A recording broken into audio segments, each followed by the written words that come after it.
कंदकोट भरिसां कचेवारी इलाइक़े में चईन पुलिस एहलकारनि खे यरग़माल बणायो वियो आहे। धाड़िलनि ख़िलाफ़ ऑपरेशन दौरान एपीसी एहलकारनि खे यरग़माल बणायो वियो। यरग़मालनि में एसएचओ बख्शापुर गुलाम कादिर जतो ऐं ॿिया शामिल आहिनि। पुलिस मुख़बिर जी बादशाही जे लाइ कचे में ऑपरेशन शुरू कयो हो। धाड़िलनि जवाबी हमलो करे एसएचओ एहलकारनि खे यरग़माल बणाए छॾियो आहे। एसएसपी कश्मीर अमजद शेख वाक़े जी तस्दीक़ करण खां इनकार करे छॾियो आहे। अहम ख़बर नाज़िर नवाज़ सां शेयर कयूं पिया। कंदकोट भरिसां कचेवारी इलाइक़े में चईन पुलिस एहलकारनि खे यरग़माल बणायो वियो आहे। धाड़िलनि ख़िलाफ़ ऑपरेशन दौरान एपीसी एहलकारनि खे यरग़माल बणायो वियो। यरग़मालनि में एसएचओ बख्शापुर गुलाम कादिर जतो ऐं ॿिया शामिल आहिनि। पुलिस मुख़बिर जी बादशाही जे लाइ कचे में ऑपरेशन शुरू कयो हो। धाड़िलनि जवाबी हमलो करे एसएचओ एहलकारनि खे यरग़माल बणाए छॾियो आहे। एसएसपी कश्मीर अमजद शेख वाक़े जी तस्दीक़ करण खां इनकार करे छॾियो आहे। अहम ख़बर नाज़िर नवाज़ सां शेयर कंदा रहूं पिया। कंदकोट भरिसां कचेवारी इलाइक़े में चईन पुलिस एहलकारनि खे यरग़माल बणायो वियो आहे। धाड़िलनि ख़िलाफ़ ऑपरेशन दौरान एपीसी एहलकारनि खे यरग़माल बणायो वियो। यरग़मालनि में एसएचओ बख्शापुर गुलाम कादिर जतोई ऐं ॿिया शामिल आहिनि। पुलिस मुख़बिर जी बादशाही जे लाइ कचे में ऑपरेशन शुरू कयो हो।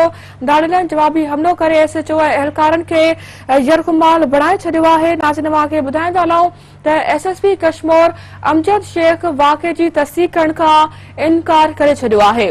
नाज़िर नवाज़ खे अहम ख़बर खां अपडेट कयूं पिया। कंदकोट भरिसां कचेवारी इलाइक़े में चईन पुलिस एहलकारनि खे यरग़माल बणायो वियो आहे। धाड़िलनि ख़िलाफ़ ऑपरेशन दौरान एपीसी एहलकारनि खे यरग़माल बणायो वियो।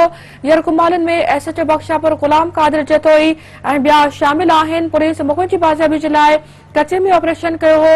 धाड़िलनि जवाबी हमलो करे एसएचओ ऐं एहलकारनि खे यरग़माल बणाए छॾियो आहे। नाज़िर नवाज़ खे इहो बि ॿुधाईंदा हलूं त एसएसपी कश्मीर अमजद शेख वाक़े जी तस्दीक़ करण खां इनकार करे छॾियो आहे। कंदकोट भरिसां कचेवारी इलाइक़े में चईन पुलिस एहलकारनि खे यरग़माल बणायो वियो आहे। धाड़िलनि ख़िलाफ़ ऑपरेशन दौरान एपीसी एहलकारनि खे यरग़माल बणायो वियो। यरग़मालनि में एसएचओ बख्शापुर गुलाम कादिर जतोई ऐं ॿिया शामिल आहिनि। नाज़िर नवाज़ खे आगाह कयूं पिया। पुलिस मुख़बिर जी बादशाही जे लाइ कचे में ऑपरेशन शुरू कयो हो। धाड़िलनि जवाबी हमलो करे एसएचओ एहलकारनि खे यरग़माल बणाए छॾियो आहे। एसएसपी कश्मीर अमजद शेख वाक़े जी तस्दीक़ करण खां इनकार करे छॾियो आहे। नाज़िर अहम ख़बर सां शेयर कयूं पिया। कंदकोट भरिसां कचेवारी इलाइक़े में चईन पुलिस एहलकारनि खे यरग़माल बणायो वियो आहे। धाड़िलनि ख़िलाफ़ ऑपरेशन दौरान एपीसी ऐं ॿियनि एहलकारनि खे यरग़माल बणायो वियो आहे। यरग़मालनि में एसएचओ बख्शापुर गुलाम कादिर जतोई ऐं ॿिया शामिल आहिनि।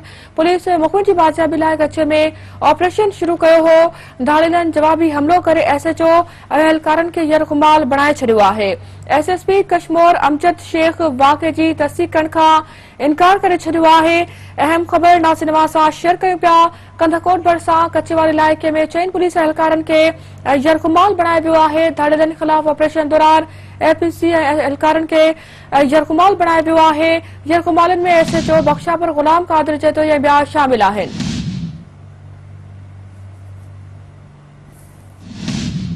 पुलिस मुख़बिर जी बादशाही जे लाइ कचे में ऑपरेशन शुरू कयो हो। धाड़िलनि जवाबी हमलो करे एसएचओ एहलकारनि खे यरग़माल बणाए छॾियो आहे।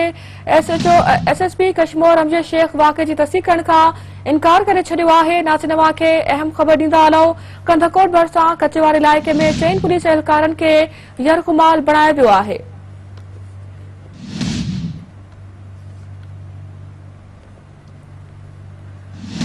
कंदकोट भरिसां कचेवारी इलाइक़े में चईन पुलिस एहलकारनि खे यरग़माल बणायो वियो आहे। धाड़िलनि ख़िलाफ़ ऑपरेशन दौरान एसएचओ एहलकारनि खे यरग़माल बणायो वियो आहे। नाज़िर नवाज़ खे ॿुधाईंदा हलूं यरग़मालनि में एसएचओ बख्शापुर गुलाम कादिर जतोई ऐं ॿिया शामिल आहिनि।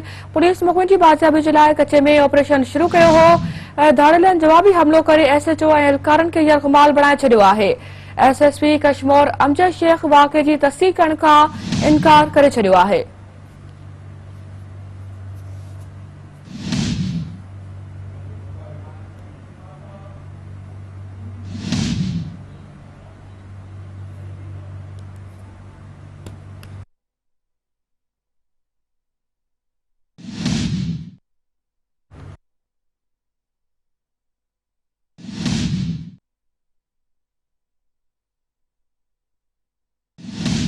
नासिर अहम ख़बर सां शेयर कयूं पिया। कंधकोट भरिसां कचे वारे इलाइक़े में चैन पुलिस एहलकारनि खे यरग़माल बणायो वियो। धाड़ेलनि ख़िलाफ़ ऑपरेशन दौरान एपीसी एहलकारनि खे यरग़माल बणायो वियो। यरग़मालनि में एसएचओ बख्शापुर ग़ुलाम कादिर जतोई ऐं ॿिया शामिल आहिनि।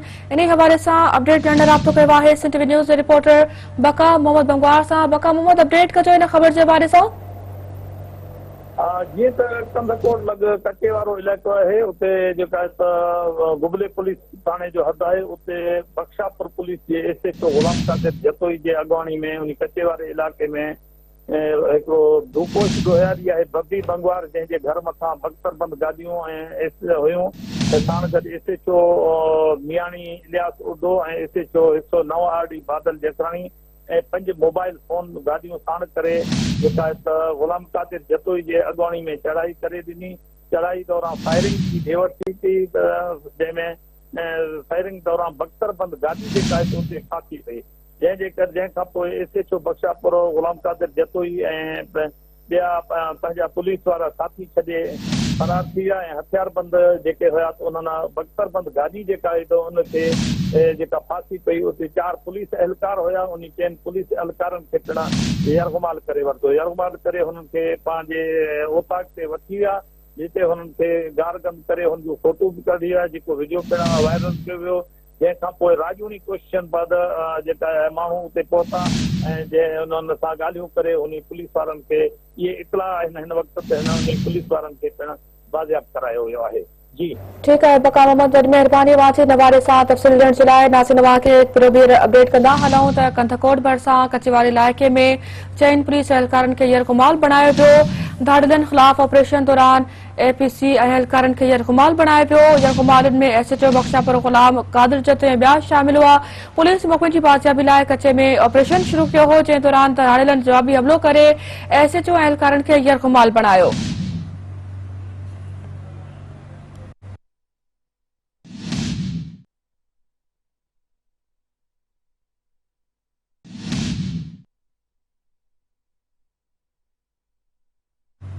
तव्हांखे अपडेट कंदा हलूं। कंधकोट भरिसां कचे वारे इलाइक़े में चइनि पुलिस एहलकारनि खे यरग़माल बणायो वियो, जेके बाज़ियाब थी विया आहिनि। धाड़ेलनि ख़िलाफ़ ऑपरेशन दौरान एपीसी एहलकारनि खे यरग़माल बणायो वियो। यरग़मालनि में एसएचओ बख्शापुर ग़ुलाम कादिर जतोई ऐं ॿिया शामिल हुआ। पुलिस मौक़े जी बाज़ियाबी लाइ कचे में ऑपरेशन कयो हो।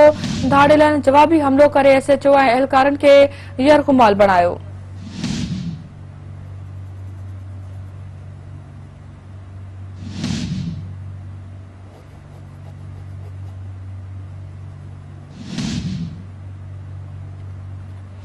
कंधकोट भरिसां कचे वारे इलाइक़े में चइनि पुलिस एहलकारनि खे यरग़माल बणायो वियो। धाड़ेलनि ख़िलाफ़ ऑपरेशन दौरान एपीसी एहलकारनि खे यरग़माल बणायो वियो। यरग़मालनि में एसएचओ बख्शापुर ग़ुलाम कादिर जतोई ऐं ॿिया शामिल हुआ। पुलिस मौक़े जी बाज़ियाबी जे लाइ कचे में ऑपरेशन शुरू कयो हो। धाड़ेलनि जवाबी हमलो करे एसएचओ एहलकारनि खे यरग़माल बणायो।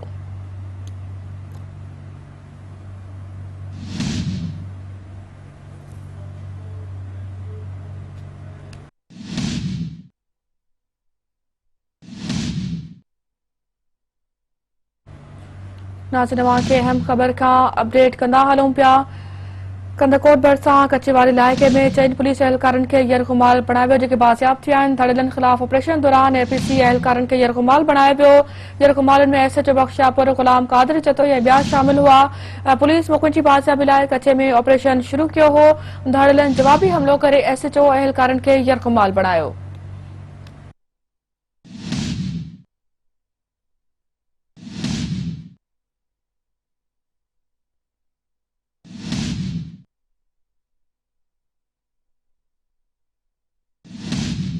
नासिर नवां खे अहम ख़बर ॾींदा हलूं।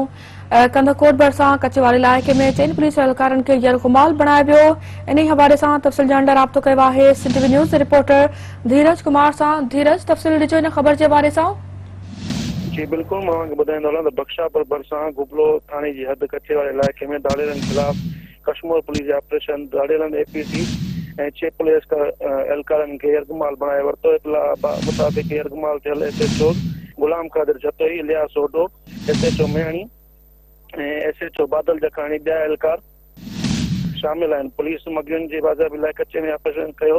धाड़ेलनि जवाबी हमलो करे एसएचओ समेत 4 खे अॻुवाण बणाए छॾियो। राब्तो करण ते SSP कश्मीर जे वाक़े जी तस्दीक करण खां इनकार करे छॾियो, जॾहिं त सोशल मीडिया ते पुलिस एहलकारनि खे APC चइनि जी अहिड़ी वीडियो धाड़ेलनि पारां बि जारी कई वई आहे। जी ठीकु आहे धीरज, वरी महिरबानी तफ़सील ॾियण जे लाइ।